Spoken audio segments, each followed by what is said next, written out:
Assalamualaikum semua.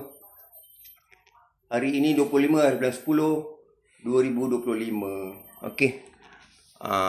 Para separuh siap, Pak nak kena tinggalkan dulu kerja kayu ni. Okey.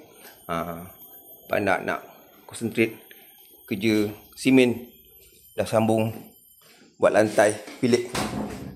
Lama sangat tertangguh. Okey.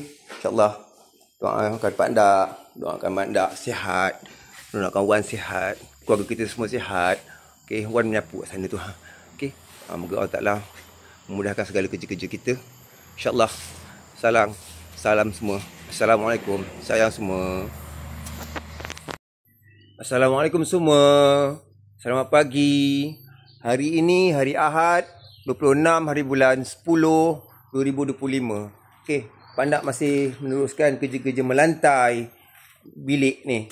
Okey. InsyaAllah dalam 1-2 hari lagi Pak Ndak dapat tutup lah. Untuk pasang tingkap dekat tembok ni.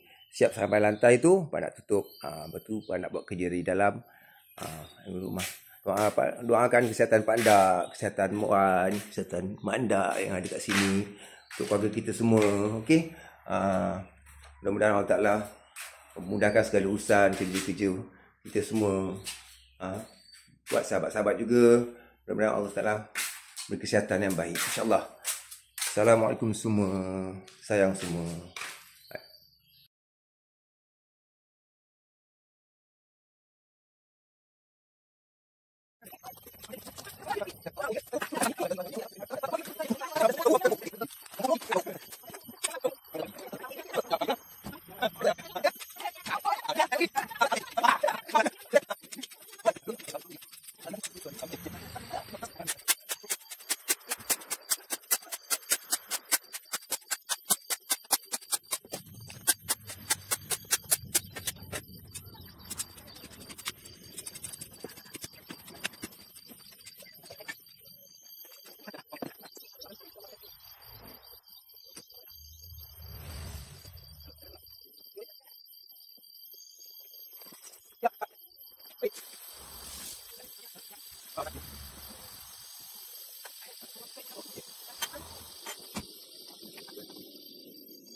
Assalamualaikum semua, selamat petang.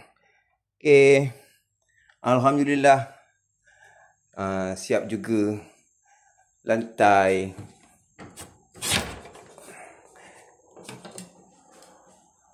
InsyaAllah besok Ustaz nak sambung kerja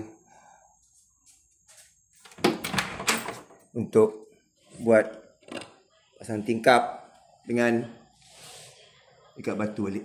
InsyaAllah. Doakan Mak Nak sihat. Doakan Mak Nak sihat. Doakan Wan sihat. Semua keluarga kita sihat insyaAllah. Sahabat-sahabat semua sihat. Dimudahkan segala urusan, segala kerja-kerja. InsyaAllah. Assalamualaikum sayang semua.